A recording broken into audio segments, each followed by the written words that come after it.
Good afternoon. We will discuss now the brainstem, very introductory part of the brainstem.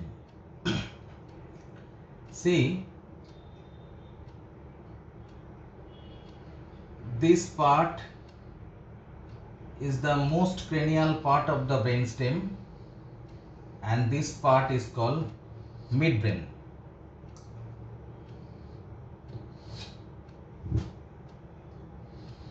This is our midbrain. Below the midbrain, we are having pons, and after pons, this one is medulla.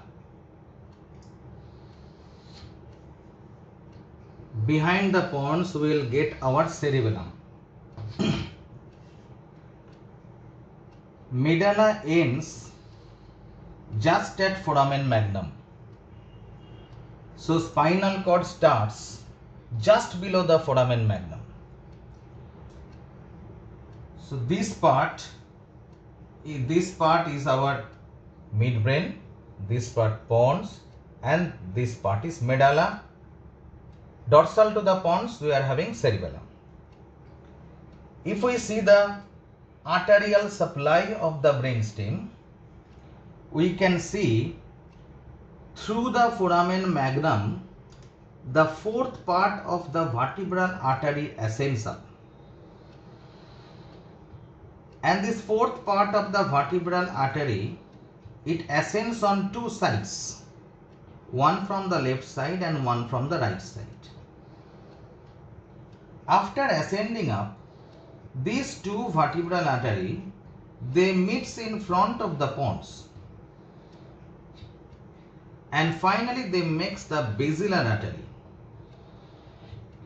This basilar artery, going above in front of the midbrain, divides finally in two terminal branches. These two terminal branches are called posterior cerebral artery. If we look at these branches of the fourth part of vertebral artery, behind the medulla, two posterior spinal artery descends, one from each side.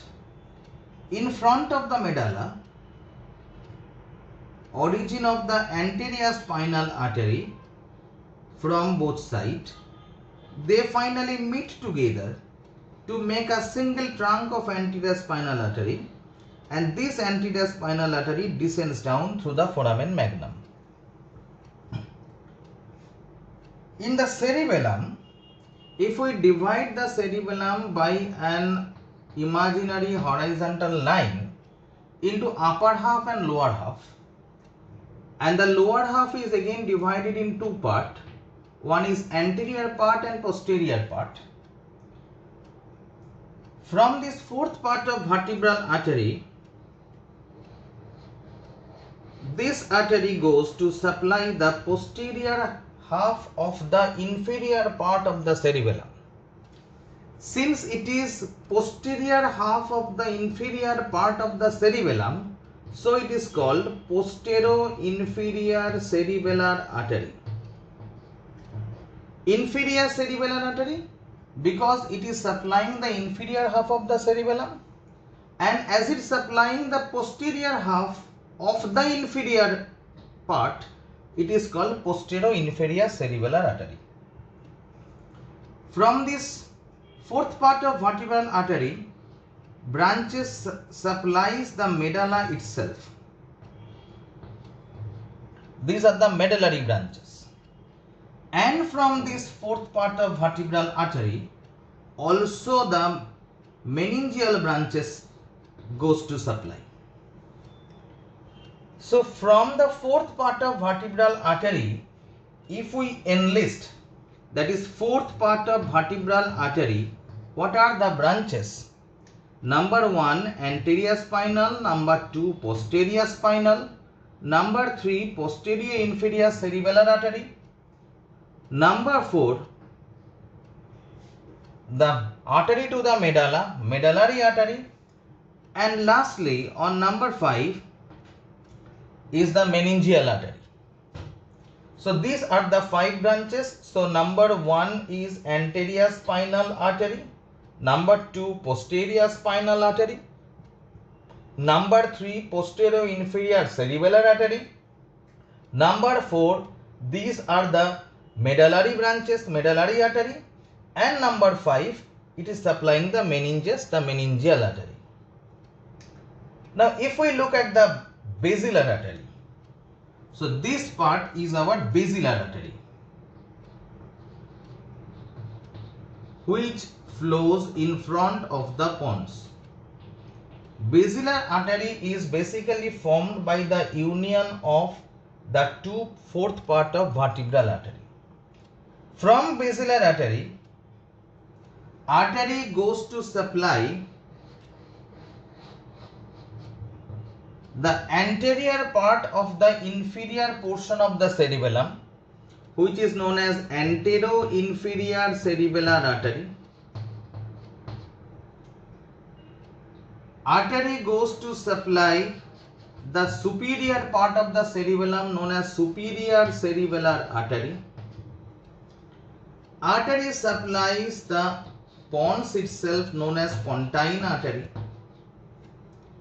and one artery who goes to supply the inner ear also called labyrinth.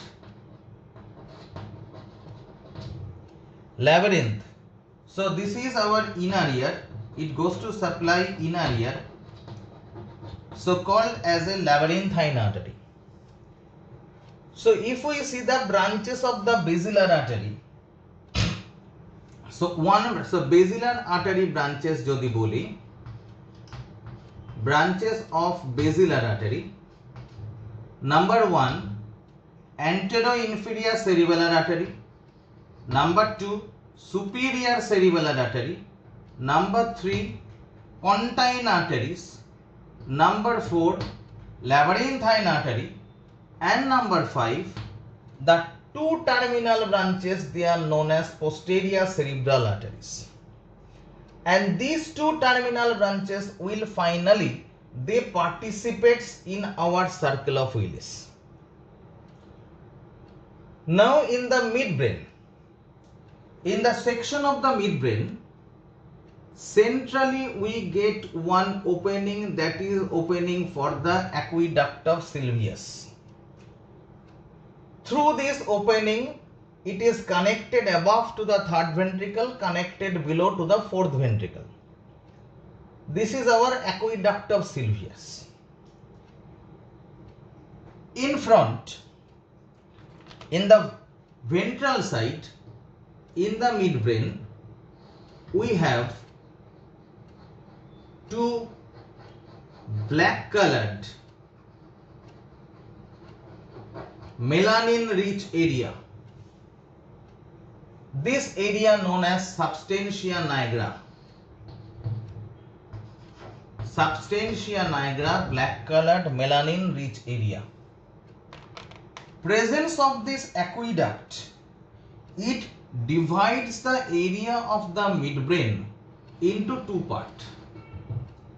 One part behind the aqueduct, this is known as tectum,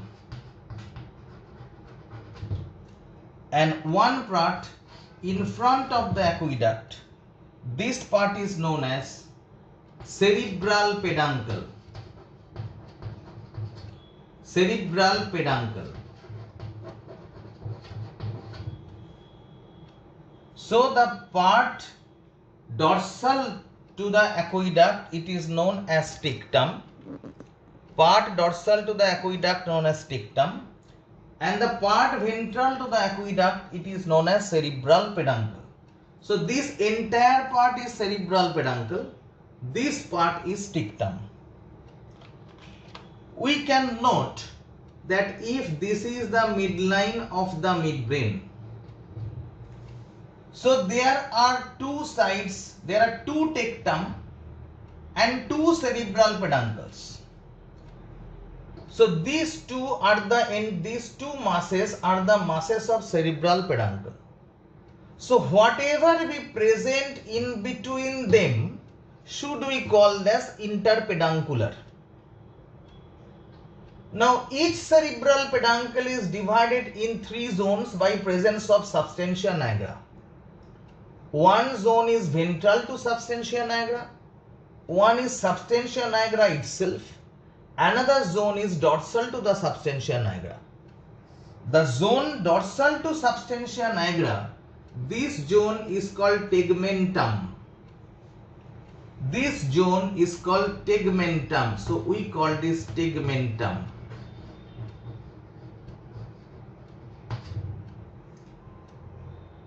The zone ventral to the substantia nigra, this is zone C, this is called crus cerebri.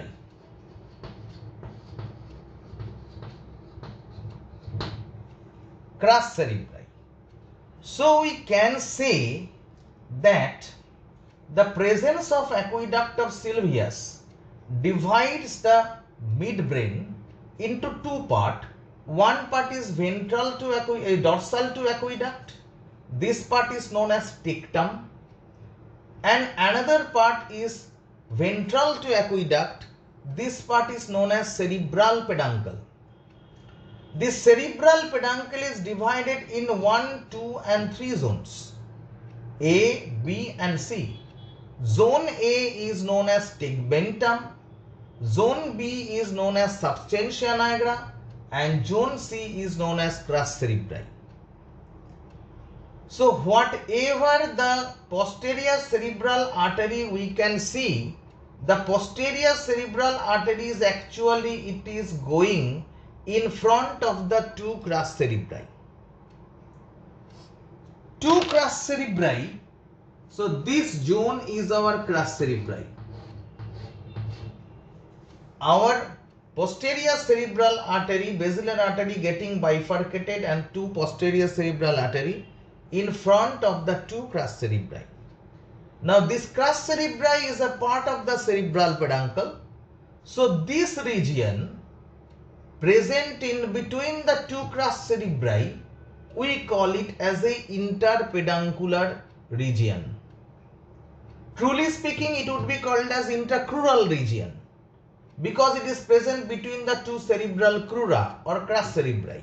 But since crus cerebri is a portion of the cerebral peduncle, so this region is called interpeduncular region.